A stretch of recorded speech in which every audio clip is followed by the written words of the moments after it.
السلام علیکم، میں ہوں سمر عباس۔ حکومت نے توانائی کے شعبے میں بڑے پیمانے پر اصلاحات کا آغاز کر دیا ہے۔ بجلی کے بلوں میں پی ٹی وی کے لیے صارفین سے 35 روپے کی وصولی ختم کرنے کا اعلان کر دیا ہے۔ میٹر ریڈر کا کردار کم کرنے اور اوور بلنگ کو روکنے کے لیے موبائل ایپ متعارف کروا دی ہے، جبکہ سولر استعمال کرنے والے صارفین کے لیے بری خبر یہ ہے کہ وزارت توانائی نے نیٹ میٹرنگ سے متعلق اپنی مجوزہ پالیسی پر عمل درآمد کا فیصلہ کر لیا ہے، جس کے تحت نیٹ میٹرنگ صارفین کو یونٹ کے بدلے یونٹ نہیں ملیں گے، بلکہ مخصوص رقم ان کے پیدا کردہ یونٹ کے بدلے بجلی کے بل سے مائنس کی جائے گی۔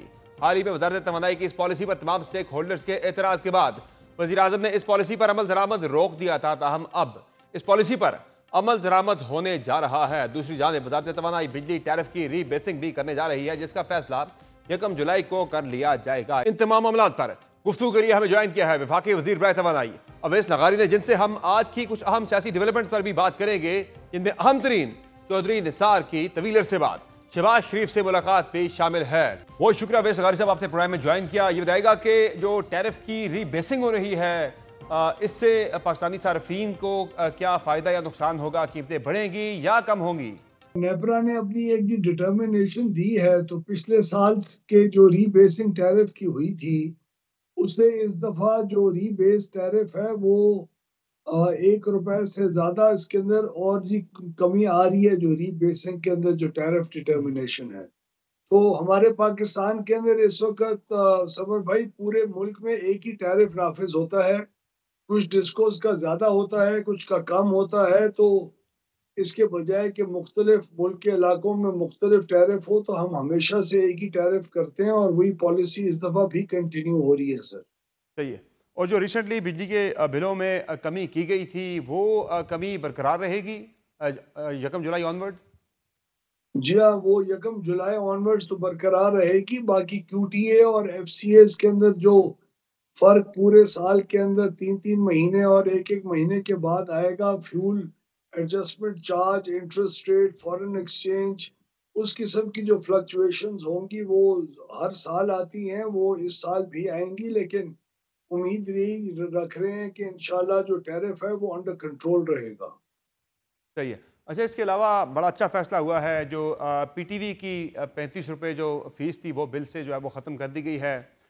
لیکن ایک سفید ہاتھی کو تو عوام اب نہیں پالیں گے، لیکن جو دوسرا بڑا جو ایک مسئلہ ہے پاکستانی عوام کے لیے، صارفین کے لیے، وہ سرکولر ڈیٹ کی مد میں جو ہے جو آپ نے 1275 روپے کا بینکوں سے لیا ہے آپ نے لون، اس کی قیمت تو پاکستانی عوام نے 3 روپے 23 پیسے تقریباً جو ہے وہ ادا کرنی ہے۔ تو یہ کب تک پاکستانی عوام یہ بوجھ انہیں مزید اٹھانا پڑے گا؟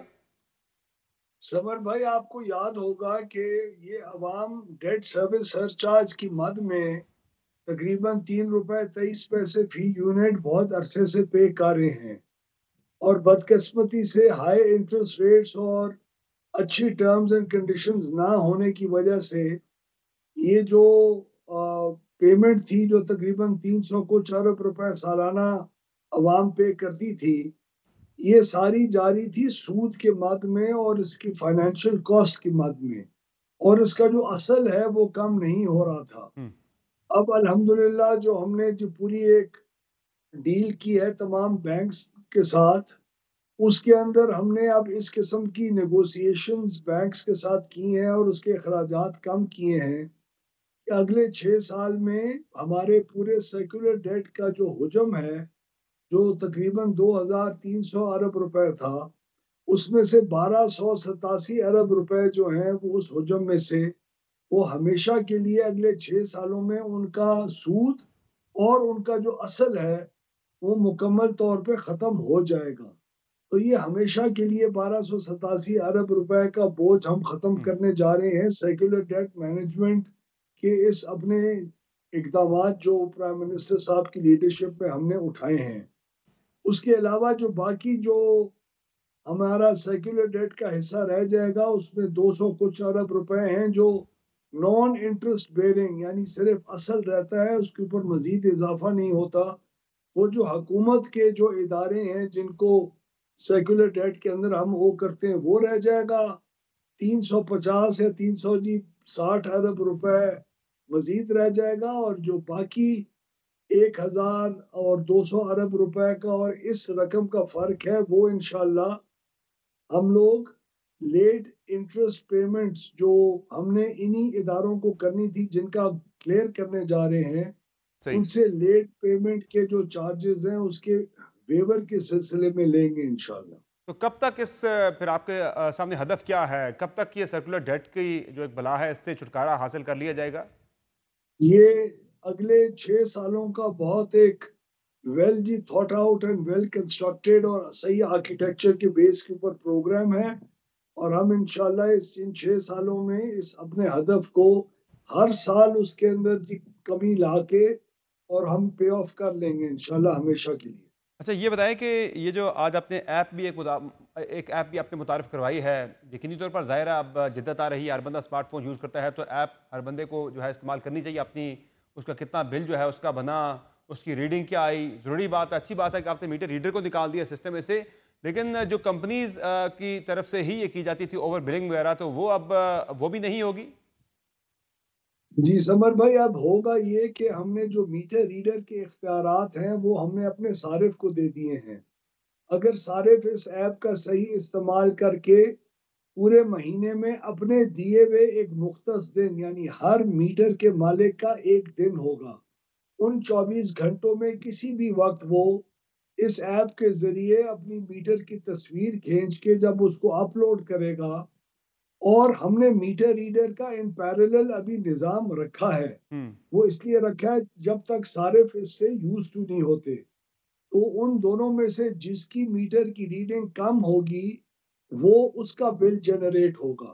اس کا فائدہ یہ ہوگا خاص طور کے اوپر جہاں مختلف سلیبز کی جو کٹ آف ہے، یعنی 200 یونٹ والا، اگر اس بیچارے صارف کا ایک دن بعد میٹر ریڈر آ کے میٹر کو ریڈ کرتا ہے تو وہ 200 کے کو کراس کر جاتا ہے، ہوں. اور اس کا سلیب اتنا فرق ہو جاتا ہے کہ 2300 کے بجائے 8400 کا بل اس کو ہوں. آتا ہے۔ ہوں.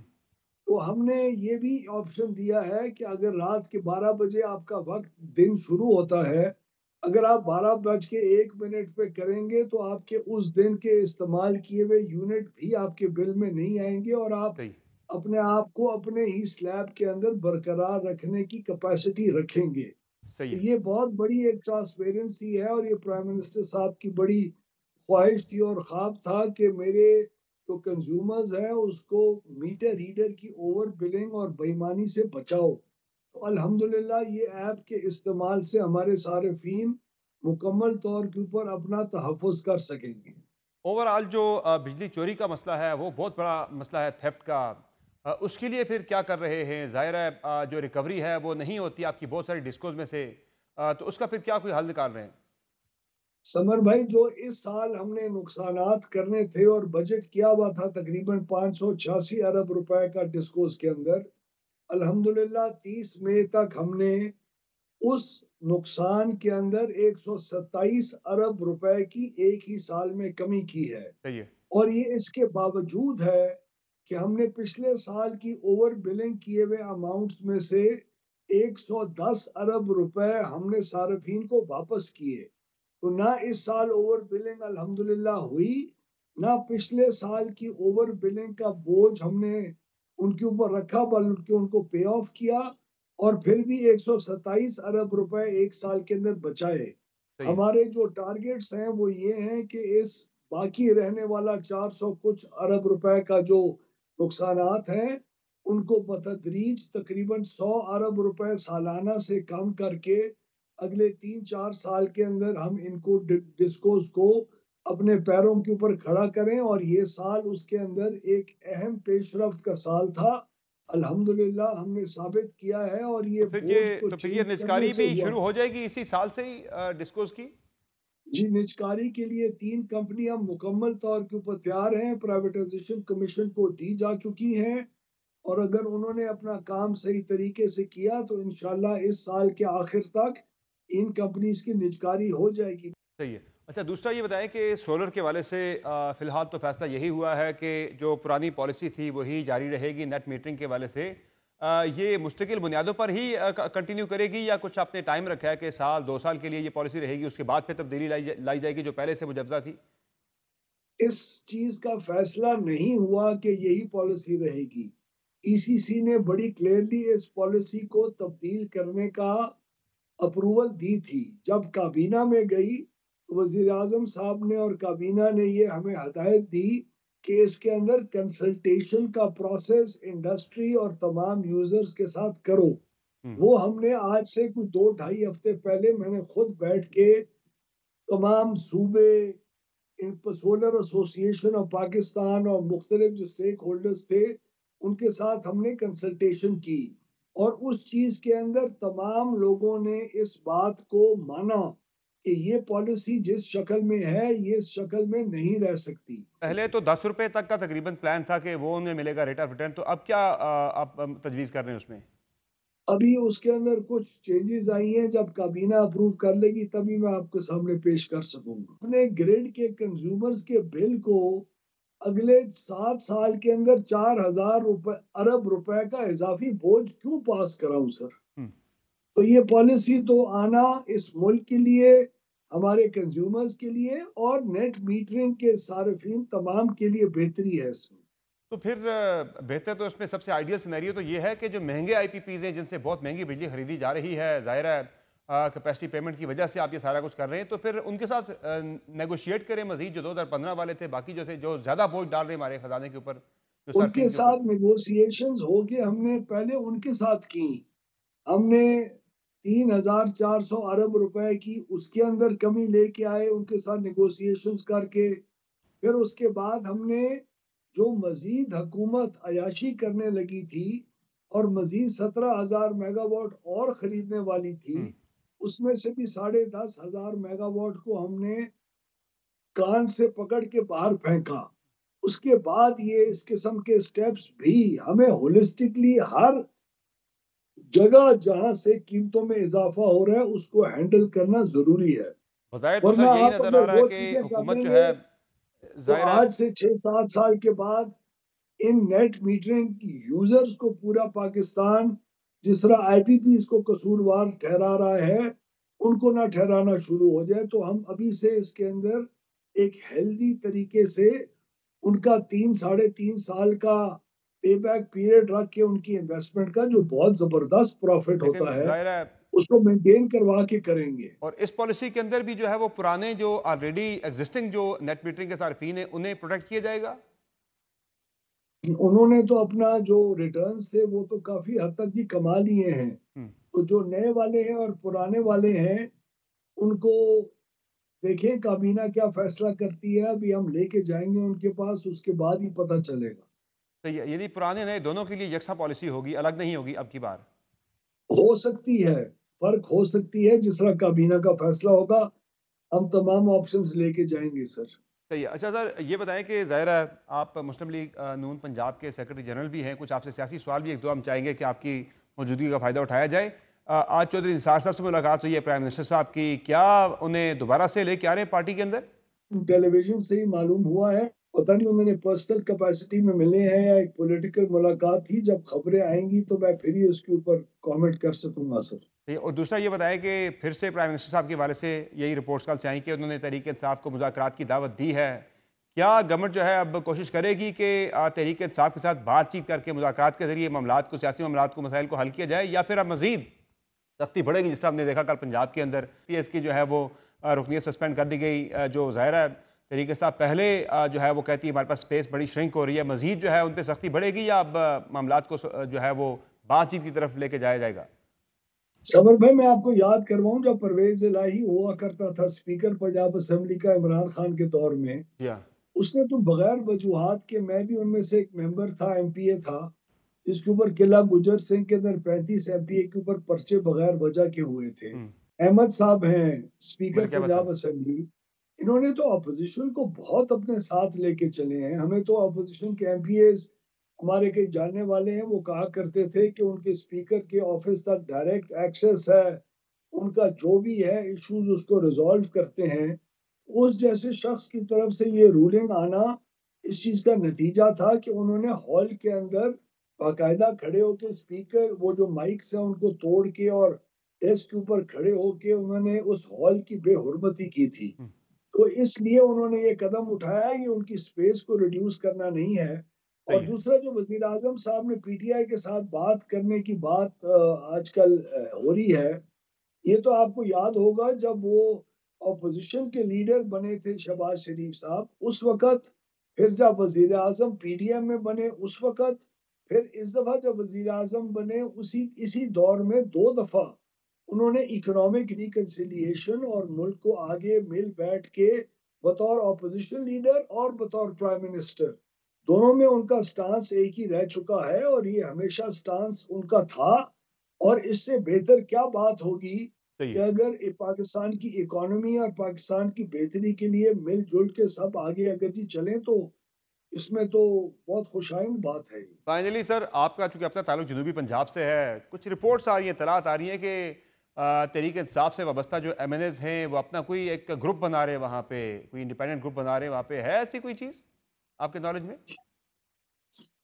مجھے اس کا کوئی ایگزیکٹلی ممبرز کا نہیں پتا، لیکن یہ شروع سے جب سے الیکشن ہوئے ہیں تو نہ صرف جنوبی پنجاب بلکہ سینٹرل پنجاب اور کے پی کے اندر بھی بہت سارے پی ٹی آئی کے اندر لوگ ہیں جو پی ٹی آئی کی صرف پاپولیرٹی کی بیسس کے اوپر سیاست کرنا اور ملکی حقائق کو، اکانومی کو، معاملات کو دیکھے بغیر ایک صرف پاپولیرٹی کے زوم میں بیٹھ کے اور ملک کو آگے نہیں چلانے کے رول کے اوپر ان کو بڑے تحفظات تھے۔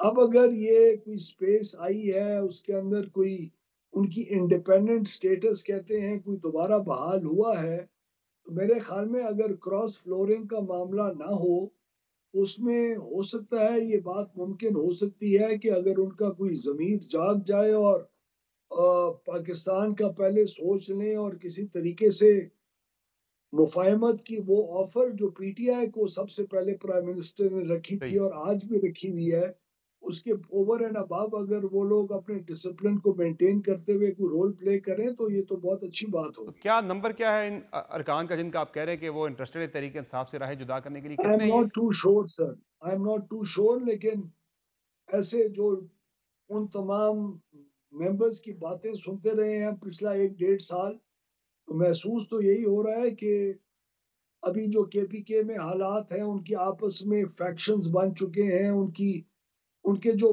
ورکرز ہیں وہ ان کی ان صحیح. ڈیسیشنز کو چیلنج کر رہے ہیں، ان کے اوپر پریشر آ رہا ہے۔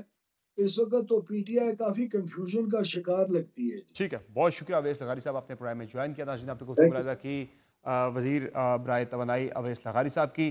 پروگرام میں ایک مختصر بریک لیں گے، بریک سے واپس آئیں گے، ایک اور اہم معاملے کی بات کریں گے. ہمارے ساتھ رہیے.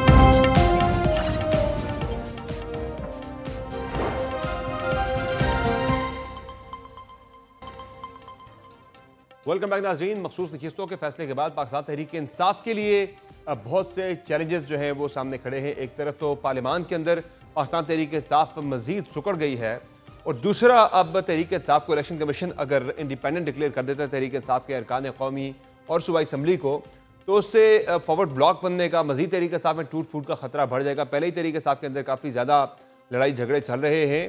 اب اس ساری صورتحال میں پارٹی کا فیصلہ کیا ہوگا، حکمت عملی کیا ہوگی، آگے کیسے بڑھنا ہے، اور خدشات کیا ہے پاکستان تحریک انصاف کو، اور ہونا کیا چاہیے پی ٹی آئی کے اندر اس بحرانی کیفیت کے اندر سیاسی اسپیس لینے کے لیے. بات کریں، ہمارے ساتھ موجود ہے رکن قومی اسمبلی شیر افضل مرور صاحب. بہت شکریہ مرور صاحب، آپ نے جوائن کیا پروگرام میں. یہ بتائے گا کہ مخصوص نشستوں کا جو فیصلہ آیا اس کے بعد تحریک انصاف کی وجہ سے الیکشن کمیشن نے سوموار کو یعنی کل فیصلہ کرنا ہے کہ پاکستان تحریک انصاف کی حیثیت کیا ہوگی. ان کے جو ارکان ہیں انہیں آیا ایس آئی سی یعنی سنی اتحاد کونسل کا رکن ڈکلیئر کیا جائے جن لوگوں نے ڈکلیریشن جمع کروائے تھے، یا وہ سارے کے سارے انڈیپینڈنٹ ہو جائیں، کے پی کے اندر بھی، سینٹر کے اندر بھی، پنجاب کے اندر بھی، باقی صوبائی اسمبلیوں کے اندر بھی. کیا لگ رہا ہے آپ کو، یہ انڈیپینڈنٹ ڈکلیئر ہو جائیں گے سارے، یا سنی اتحاد کونسل کا رکن کم از کم انہیں رکھا جائے گا؟ جو تحریک انصاف کا بھی اب فوکس یہ ہے کہ کم از کم ہمیں ایس آئی سی کی آئیڈینٹی ہی دے دیں، جو انہیں ڈر لگ رہا ہے کہ ان کے بندے نہ ٹوٹ جائیں. بہت شکریہ. جو سپریم کورٹ کا فیصلہ آیا ہے، سپریم کورٹ کے اس فیصلے میں ایس آئی سی کے وجود کو تو تسلیم نہیں کیا گیا ہے، تو لہٰذا الیکشن کمیشن جو پہلے سے ہی اسٹائل ہیں اور جنہوں نے آج تک ایس آئی سی کے نوٹیفیکیشن نہیں کیا ہے، تمام ممبران اسمبلی کا جنہوں نے ایس آئی سی مجھ سمیت، تو میرا خیال نہیں ہے کہ وہ پاکستان تحریک انصاف کے جتنے بھی ممبران نیشنل اسمبلی ہیں ان کو ایس آئی سی کے رکن ڈکلیئر کریں گے، اور اگر نہیں ڈکلیئر کریں گے، آزاد حیثیت میں رکھیں گے، تو واقعی اس سے جو ہے مزید فارورڈ بلاک کے لیے یا ڈیفیکشن کے لیے جو ہیں راستہ ہموار ہوگا. یہ آپ کو لگ رہا ہے کہ انڈیپینڈنٹ ہی انہیں رکھا جائے گا, آزاد رکن ہی ڈکلیئر ہو جائے گا؟ تمام ادارے جو ہیں وہ پی ٹی آئی سے جو ہیں اناد رکھتے ہیں. تو یہ تو مخصوص نشستوں سے زیادہ بڑا تحریک انصاف کے لیے دھچکا ہوگا اگر انہیں کسی پارٹی کے پلیٹ فارم سے ریکگنائز اگر نہیں کیا جاتا, انہیں اگر آزاد ڈکلیئر کر دیا جاتا ہے, پھر تو بہت زیادہ ٹوٹ پھوٹ ہوگی پارٹی کے اندر. پہلے ہی جو ہے وہ فارورڈ بلاک کے لیے بہت لوگ تیار بیٹھے تھے آپ ہی کے بقول. ہاں لیکن آج اب وقت آ گیا ہے کہ ایک بات میں کر ہی لوں. یہ فیصلہ کیوں ہوا؟ اور گرچہ پورے پاکستان کو اور تمام عدالتوں کو علم تھا کہ یہ ممبران اسمبلی پی ٹی آئی کے تھے جو منتخب ہوئے تھے, یہ کوئی ڈکی چھپی بات نہیں تھی. اور اسی کا ادراک کیا 26 جولائی کے فیصلے میں سپریم کورٹ نے, اور انہوں نے پی ٹی آئی کے ڈکلیئر کیے. لیکن جن چیزوں کو جواز بنایا گیا ہے ہمیں یہ ریزرو سیٹیں ڈکلائن کرنے کے لیے, وہ جواز جو ہیں کس نے فراہم کیا ہے؟ پی ٹی آئی کو اس پہ سوچنا چاہیے. وہ جواز جو ہیں 2 لوگوں نے فراہم کیا ہے. کون سے 2 لوگ؟ 2 افراد ہیں. دیکھیے فیصلہ ہو گیا تھا, میں اس کمیٹی کا ممبر تھا, اسد قیصر صاحب لیڈ کر رہے تھے ہمیں, اور بیرسٹر گور صاحب تھے. خان نے بنائی تھی کہ یہ الیکشن سے پہلے کی بات ہے کہ ہم جو ہیں یہ فیصلہ ہو گیا تھا, ہم نے باقاعدہ تحریری معاہدہ کر لیا تھا, سیٹوں کی ایڈجسٹمنٹ بھی کر لی تھی مولانا شیرازی صاحب کی پارٹی کے ساتھ. اور مولانا شیرازی صاحب پہ بہت زیادہ پریشر بھی آیا تھا, لیکن اس نے نہ کہا تھا. تو یہ فیصلہ ہو گیا تھا کہ ہم نے شیرازی صاحب کے نشان کے تحت الیکشن لڑنا ہے. لیکن آج تک اس پہ کبھی نہ احتساب ہوا ہے, نہ کسی نے پوچھا ہے کہ 2 لوگوں نے جناب عالی ہم سب کو بائی پاس کیا اور شیرانی صاحب کو چھوڑ دیا. شیرانی صاحب کو کبھی کسی صحافی کو پوچھنا بھی چاہیے, یا پھر ان کے پارٹی کے ہیں ہمارے دیر. شیرانی صاحب کی بات ہوئی تھی, 3 آپشن سے پاکستان تحریک انصاف کے پاس آیا, وہ شیرانی صاحب کی پارٹی کو جوائن کر لیں, یا جو ہے دوسرا تھا مجلس وحدت المسلمین تھی, تیسرا تھا سنی اتحاد کونسل کا آپشن تھا. نہیں, اس میں کوئی آپشن نہیں جو تھا. پارٹی کے اندر جو ایک ڈسکشن تھی, میں اس ڈسکشن کی بات کر رہا ہوں, ہم بھی رپورٹ کر رہے تھے. یہ وحدت المسلمین وغیرہ یہ تو الیکشن کے بعد کی الیکشن کے بعد کی ان کی, میں تو الیکشن سے پہلے کی بات کر الیکشن سے رہا ہوں. پہلے اس وقت یہ فیصلہ کر لیا تھا خان صاحب نے, اور اس نے ہمیں اپروول دے دی تھی, اور ہم نے ایگریمنٹ ایک دوسرے کو سینڈ کیا تھا یہ سیٹ وائز, یعنی کون سی سیٹ پہ کس کو مطلب ان کو ایکوموڈیٹ کرنا تھا. مولانا شیرازی صاحب کی پارٹی میں بلوچستان میں اور کے پی میں چند سیٹیں, یہ سب فیصلہ ہو گئے تھے. کس نے سکٹل کیا پلان, کیسے سکٹل کیا, کیوں کیا؟ یہ پلان ہوا یہ کہ فیصلہ ہو گیا, ہم خان صاحب کے پاس تحریری معاہدہ جو ہے لے کر گئے, خان صاحب نے اوکے کر دیا. اچانک اگلے دن 2 لوگوں نے یہ پورے پروسیس کو ہائی جیک کر لیا, اور انہوں نے کون سے 2 لوگ تھے جو پہنچے وہاں پہ؟ پہنچے نہیں تھے خان صاحب کے پاس جا کے. خان صاحب نہیں, دیکھیں خان صاحب نے ایگری نہیں کیا تھا. اس سے پہلے انہوں نے کہا جی کہ بھائی ہم نے بیٹسمین کے ساتھ معاہدہ کر لیا ہے. تو بیٹسمین سے معاہدہ جو ہے الیکشن سے 2 ایام قبل ہوا, اور جس دن بیٹسمین بیک آؤٹ کر گیا آخری ٹائم پہ. ہاں جی, وہ بیک آؤٹ کر گیا تھا آخری ٹائم پہ. نہیں, اب بیٹسمین پہ لانے کا مقصد کیا تھا؟ یعنی ایک ایسے آدمی کے ساتھ آپ نے معاہدہ کیا ہے جن کو آپ جانتے ہی نہیں تھے, جن کی کریڈینشلز کا آپ کو علم نہیں تھا, جن کی آپ کو قوت مزاحمت کا علم نہیں تھا, آپ سرے سے جانتے ہی نہیں تھے, اور آپ نے مولانا شیرازی جیسے آدمی کو چھوڑا کیوں؟ اصل سوال یہ ہے کس کا فیصلہ تھا, یہ کس کا فیصلہ تھا کہ شیرازی صاحب کو چھوڑ کر بیٹسمین کے ساتھ دیکھیں جو 2 لوگ سامنے آئے, بیٹسمین کو لانے والا جو تھا وہ شمیم نقوی صاحب تھے, شمیم نقوی, ہاں, اور یہ سارا کام کرانے والا جو ہے شبلی فراز صاحب تھے. اچھا, ان 2 نے جو ہیں, اب اگر یہ فیصلہ کبھی ان کو بتانا بھی چاہیے نا, کیونکہ یہ بیٹسمین کے مولانا شیرازی صاحب کے ساتھ ہم رہے تھے, آج تک ہماری ریزرو سیٹوں کو کچھ نہ ہوتا. کیوں ہم نے مطلب ایسا کیا؟ اس کیوں کا کوئی جواب ہی نہیں ہے. کس نے کہا بیٹسمین کے پاس جائیں؟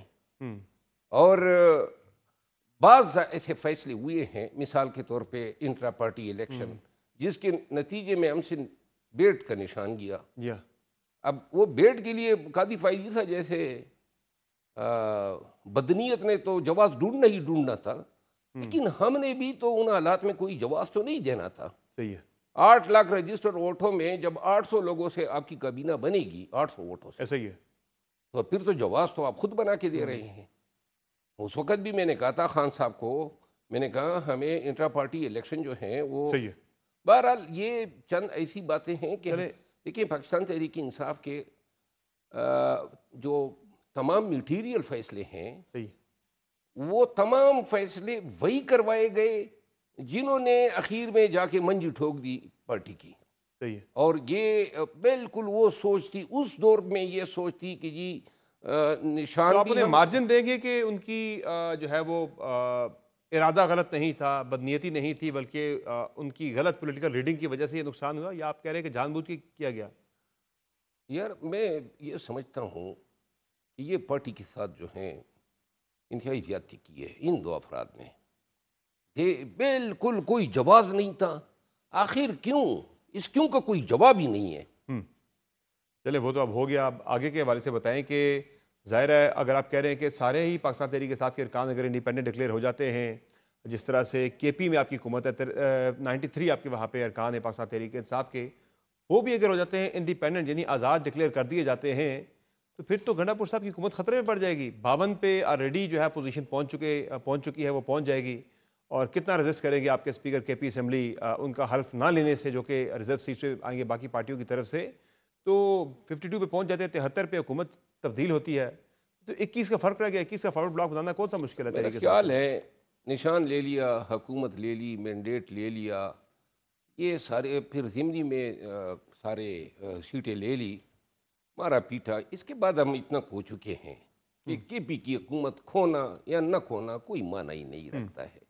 اور اگر ان کو مطلب یہ نا کہ پاکستان تحریک انصاف کا ہر ممبر اسمبلی ذہنی طور پر اب اکتا گیا ہے، آپ سمجھ لیں الرجک ہو گیا ہے.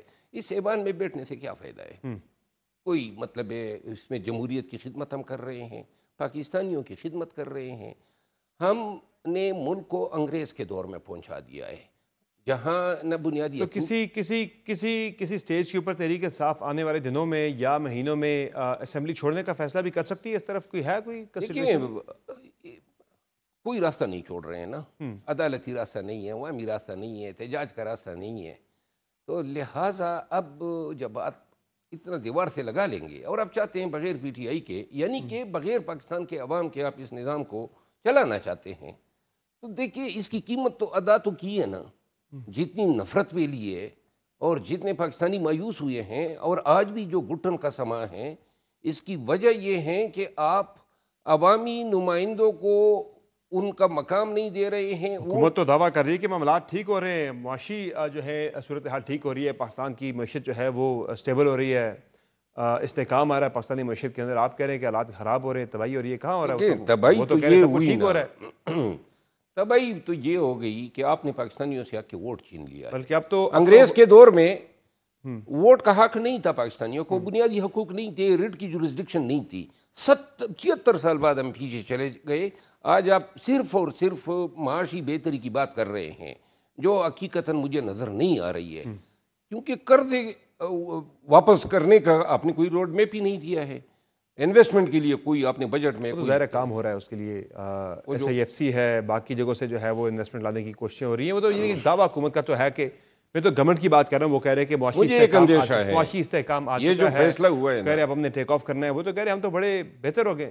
مجھے ایک اندیشہ ہے جی، وہ یہ ہے کہ یہ سپریم کورٹ کے اس فیصلے کے بعد ایک اور ترمیم کے لیے راہ بن گئی ہے، آئینی ترمیم. 2/3 اکثریت مل گئی ہے حکومت کو. نہیں، وہ ترمیم جو ہے مجھے نظر آ رہا ہے یا محسوس ہو رہا ہے یا مجھے اندیشہ ہے، یہ میری چٹھی اس کہہ رہی ہے کہ 18ویں آئینی ترمیم جو ہے وہ رول بیک ہوگا. نہیں، پیپلز پارٹی کے ہوتے ہوئے کیسے رول بیک ہو سکتی ہے؟ پیپلز پارٹی تو کسی صورت وہ نہیں ہونے دے گی. بلکہ آج تو خبریں یہ آ رہی ہیں کہ پاکستان پیپلز پارٹی جو ہے وہ شاید حکومت کا حصہ بن جائے، باضابطہ طور پر وزارتیں بھی لے لے. پنجاب میں انہیں آفر کر دی گئی ہے، سینٹر کے اندر بھی انہیں آفر کر دی گئی ہے. وہ تو پیپلز پارٹی تو کسی صورت 18ویں ترمیم رول بیک نہیں ہونے دے گی. ہاں، کوئی باتیں چل رہی ہیں کہ 2/3 اکثریت آ جانے کے بعد جو ہے وہ پارلیمنٹ کی مدت بڑھانے کے والے سے، باقی اس طرح کے آپشن جو ہیں وہ زیر غور آنے کے والے سے پارلیمنٹ کو بھی ایکسٹینڈ کر دے 2034 تک، اور پارلیمنٹ کا کوئی اور نام بھی رکھ دے. ویسے تو حکومت بڑی کانفیڈنٹ ہے، وہ کہہ رہے ہیں کہ نہ صرف مدت پوری کریں گے بلکہ 34 تک ہم ہی ہیں. یہ کوئی دیکھیے، چیلنج انہیں نظر نہیں آ رہا تھا، چونکہ آپ ان حالات میں اب اس کا پھر کوئی علاج نہیں چھوڑ رہے ہیں سوائے اس کے کہ آپ عوام کو انقلاب پہ مجبور کر رہے ہیں. صرف انقلاب اگر یہ آنا ہوتا تو اب تک آنا چکا ہوتا. مروت صاحب، جو تحریک انصاف کی جو اس وقت دستیاب قیادت ہے اس کے حوالے سے تو اب تک جو ہم نے حالات دیکھے ہیں، ظاہر عوام خود تو نہیں نکلتی، کسی نے نکالنا ہوتا ہے عوام کو نا. عمران خان جیل کے اندر ہیں، باہر کون نکالے گا عوام کو؟ یہ دستیاب قیادت جو ہے نا، یہ اس جوگے بہتر ہیں کہ کبوتروں کو اڑائے. باقی انقلاب لانا ان کے بس کا نہیں ہے. پھر آپ بھی مان رہے ہیں کہ انقلاب وغیرہ کوئی نہیں آنا؟ کیوں نہیں آنا ہے؟ کہاں سے آئے گا، کیسے نہیں آنا ہے؟ کون لائے گا؟ دیکھیں، صحیح کرنی ہے، کوشش کرنی ہے.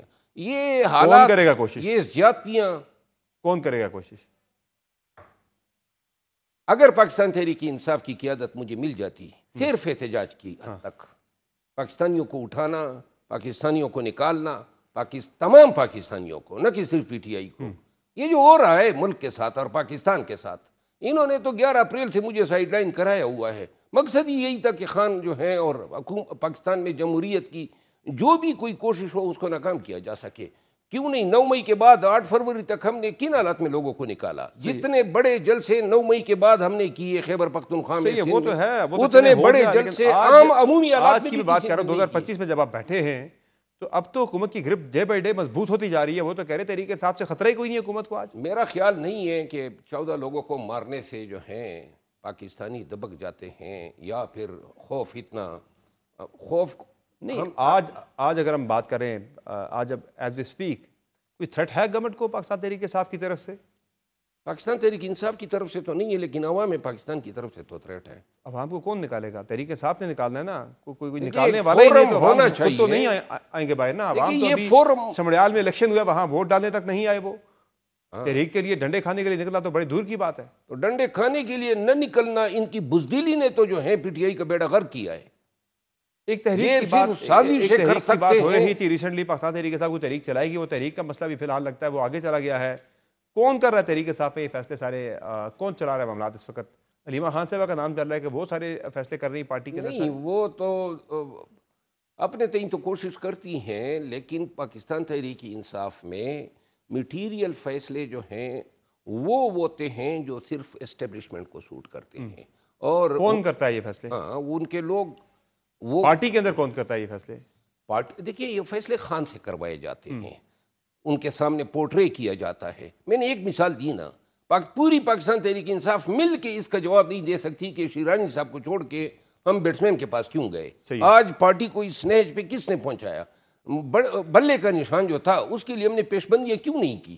اور جبکہ ہم کر سکتے تھے، ہمارے پاس 40 ایام کا ٹائم تھا. تو لہٰذا ہر وہ کام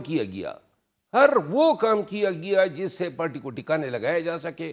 اور یہ جو ہیں، یہ محض عوام کے سامنے آنا، ہمارا بھائی، یا بیٹھ جانا یا پنکھا جلانا، یہ پارٹی کی خدمت تو نہیں ہے نا. اصل خدمت تو یہ ہے کہ آپ نے اپنے کاس کے لیے کیا کیا. وہ کیا کریں؟ وہ تو ایک آج بھی میں بتا دوں، اگر پاکستان تحریک انصاف میں موجودہ حالات میں جتنی ہمدردی ورکر کی محترمہ علیمہ خانم کے ساتھ ہو گئی ہے، صرف وہ اس قابل ہیں کہ اس کے پیچھے پی ٹی آئی نکل سکتی ہے. لیکن وہ پارٹی کی قیادت جو ہے وہ انکمفرٹیبل ہے علیمہ خان صاحبہ کے معاملات کو جو ہے وہ ہینڈل کرنے کے طریقہ کار سے. دیکھیں، پارٹی یہ اب پارٹی میں جو ہیں کوئی بھی یعنی زمان درازیوں سے تو بچا نہیں ہے نا. کیا اس کا فائدہ ہوا ہے؟ اس سے ہوا کیا ہے؟ آپ لوگ جو ہیں وہ بدل ہو گئے ہیں. کس چیز سے؟ یعنی کام کرنے سے بدل ہو گئے ہیں. ہر وقت جو ہیں آپ اگر تھانکا جھانکی کریں گے، ہر ایک کو مشکوک بنائیں گے. یہ جو کے پی بجٹ کی داستان ہوئی، کیوں کیا گیا ایسا؟ کیا ضرورت تھی؟ اپنے پھر یہاں اسلام آباد ہائی کورٹ کے سامنے تمام منسٹروں کو اور تمام قیادت کو اپنے گالیاں دلوائی. کیوں بھائی؟ آخر اس کی کیا تک ہے؟ اور اگر آپ قیادت کے ساتھ اس طرح کریں گے تو اس کی قیادت کے ساتھ نکلے گا کون اس پہ ٹرسٹ کرے گا؟ اور ان چیزوں کے پیچھے مطلب حاصل کیا کرنا ہے؟ صحیح ہے. آپ نے تو نون کے ساتھ کرنا ہے، آپ نے اسٹیبلشمنٹ کے خلاف مظاہرہ ہونا ہے. علیمی گنڈا پور نے تو کافی سخت جو ہے وہ جواب دے دیا. علیمہ خان کو زبان کافی سخت تھی. وہ بالکل درست جواب دیکھیں. زبان کافی سخت تھی ان کی, زبان کافی سخت تھی گنڈا پور صاحب کی, لہجہ بڑا سخت زبان تھا. جب آپ کسی کو چھوڑیں گے نہیں. دیکھیں ہمارے ہاں ویسے ہی گنڈا پور کا ایک مسئلہ ہے, وہ مسئلہ یہ ہے کہ وہ نہ بزدار ہیں اور نہ محمود خان ہیں. ہاں اس کو غلط انہوں نے ایسٹیمیٹ کیا, جس طرح میری اسٹرکچر ہیں. ہم شرافت سے عزت سے بات کریں تو پاؤں کے قدم جو ہیں وہ جوتے اٹھانے کو تیار ہیں, لیکن اگر آپ بلی کریں گے, آپ توہین کریں گے تو اپنا کام کریں, آپ کوئی بھی کیوں نہ ہو, whosoever you are. اور یہی اس کی خمیر میں بھی ہے. اور میرا خیال ہے ہمارے معاشرے میں کوئی بدتمیزی جو ہے چاہے مرد ہو یا خاتون ہو اس کی برداشت نہیں کرتا ہے. اور آپ کہہ رہے ہیں کہ حلیمہ خان صاحبہ بلی کرتی ہیں آپ کے پارٹی کے لوگوں کو؟ نہیں, یہ سلسلہ ہے, چلتا آیا ہے. اس دن جنید خان کے ساتھ جو ہیں جو گفتگو ہوئی, یعنی پھر ہمارے ابٹاباد سے جو ایم این اے ہیں صوبائی سیکرٹری جنرل, ان کے ساتھ جو گفتگو ہوئی, اور مطلب یہ برسر گور صاحب کو کبھی پوچھے نا, کسی کو بھی آپ پوچھ لیں, یعنی آپ یہ قیادت آپ کے لیے مار کر رہی ہے, ہم جیل کا رہے ہیں, ہمیں نقصانات اٹھا رہے ہیں, اوپر سے کیوں ہم کسی کی ناجائز بات سنیں؟ کوئی جواز ہے؟ اور کن کو آپ کر رہے ہیں؟ کوئی سپریم کورٹ کا وکیل ہے, کوئی چیف منسٹر ہے, کوئی عقلی طور پر ایسی چیزوں کے لیے تیار نہیں ہے. وہ مایوس ہو سکتی ہے نا کہ ان کے بھائی کی رہائی کے لیے جو ہے وہ کچھ نہیں ہو سکا ابھی تک, بھائی ان کا قید ہے اندر, اور لوگ جو ہیں پارٹی میں عہدے انجوائے کر رہے ہیں, حکومتیں انجوائے کر رہے ہیں, لیکن کوئی بندہ نکال نہیں سکا انہیں. ان کے بھائی سے زیادہ جو بڑا رشتہ ہے وہ پاکستان کے عوام کا محبوب لیڈر ہے. صحیح ہے, لوگوں نے اس کے لیے جانیں تج دی. خان جو ہے لوگوں کی دلوں میں اب بستا ہے. ٹھیک ہے, بہت شکریہ شیر افضل مروت صاحب, آپ نے پروگرام میں جوائن کیا, آپ نے گفتگو ادا کی. شیر افضل مروت صاحب کی جن کا کہنا ہے کہ پارٹی کے اندر جو رویہ ہے قیادت کے ساتھ, اس پہ قیادت کافی زیادہ بددل ہے, بڑی مایوس ہے. اور ان کا کہنا ہے مروت صاحب کا کہ تحریک ہے کہ ایک ایفیکٹو تحریک چلا کر ہی پاکستان تحریک انصاف جو ہے وہ اپنی سپیس لے سکتی ہے. پروگرام میں مختصر بریک لیں گے, بریک سے واپس آئیں گے, بات کریں گے ایک اور انتہائی اہم ایشو کے حوالے سے. ہمارے ساتھ رہیں.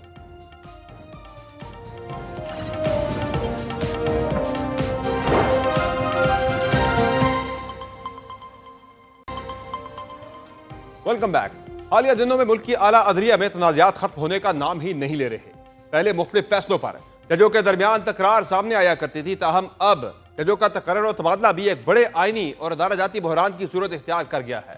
ملک کی عدلیہ میں ججز کی سینیورٹی اور ٹرانسفر اب محض تقرری یا تبادلے کا معاملہ نہیں رہا, بلکہ یہ ایک سنگین مسئلہ بن چکا ہے. سینیورٹی نہ صرف ججز کے کیریئر کا ایک اہم مرحلہ ہے, بلکہ یہ عدالتوں میں چیف جسٹس کی تقرری, بینچوں کی تشکیل اور اہم مقدمات کی سماعت جیسے حساس فیصلوں پر بھی اثر انداز ہوتی ہے. یہی وجہ ہے کہ جب ججز کی سینیورٹی یا ٹرانسفر کے حوالے سے کوئی فیصلہ ہوتا ہے تو وہ صرف عدالتی انتظام کا مسئلہ نہیں رہتا, بلکہ ایک آئینی بحث کا آغاز کر دیتا ہے. سپریم کورٹ نے رواں برس 19 جون کو اسی نوعیت کا ایک اہم فیصلہ کیا, جس نے اسلام آباد ہائی کورٹ کے ججز کی پوزیشنز, مستقبل اور اختیارات پر براہ راست اثر ڈالا. آج صدر مملکت آصف علی زرداری نے سپریم کورٹ کے اس ہی فیصلے کی روشنی میں اسلام آباد ہائی کورٹ کے ججز کی نئی سینیورٹی فہرست کی منظوری دے دی ہے. وزارت قانون انصاف نے اس سلسلے میں باضابطہ نوٹیفیکیشن جاری کر دیا ہے, جس کے مطابق جسٹس سرفراز ڈوگر کو اسلام آباد ہائی کورٹ کا سینئر ترین جج قرار دیا گیا ہے, جو فی الوقت قائم مقام چیف جسٹس بھی ہیں.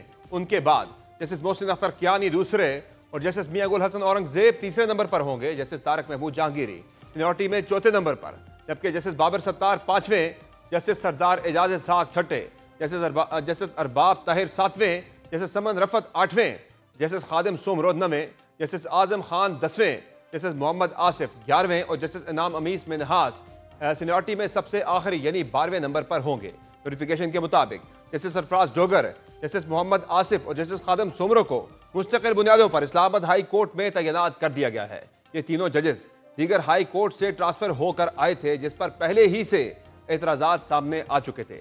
اسلام آباد ہائی کورٹ کے 5 سینئر ججز نے ان تبادلوں کے خلاف سپریم کورٹ سے رجوع کیا تھا, اور یہ موقف اختیار کیا تھا کہ ان تبادلوں سے ان کی سینیورٹی متاثر ہوئی ہے اور یہ عدلیہ کی خود مختاری کو چیلنج کرنے کے مترادف ہے. تاہم 19 جون کو سپریم کورٹ کے 5 رکنی آئینی بینچ نے 3-2 کی اکثریت سے فیصلہ دیتے ہوئے ان درخواستوں کو مسترد کرتے ہوئے کہا تھا کہ آئین کا آرٹیکل 200 صدر پاکستان کو یہ اختیار دیتا ہے کہ وہ ہائی کورٹ کے کسی جج کو ایک عدالت سے دوسری عدالت میں منتقل کر سکتے ہیں. جیسے محمد علی مظہر, جیسے شاہد بلال حسن اور جیسے صلاح الدین پنہور نے اکثریتی فیصلہ دیا تھا. اس فیصلے میں سینیورٹی کے تعین کو صدر مملکت کے سپرد کر دیا گیا ہے, جس کے بعد آج نوٹیفیکیشن جاری ہوا، لیکن قانونی جنگ ابھی ختم نہیں ہوئی۔ اہم بات یہ ہے کہ آج آنے والے اس نوٹیفیکیشن سے صرف ایک روز قبل یعنی گزشتہ روز اسلام آباد ہائی کورٹ کے انہی 5 ججوں نے سپریم کورٹ کے فیصلے کے خلاف انٹرا کورٹ اپیل دائر کر دی تھی۔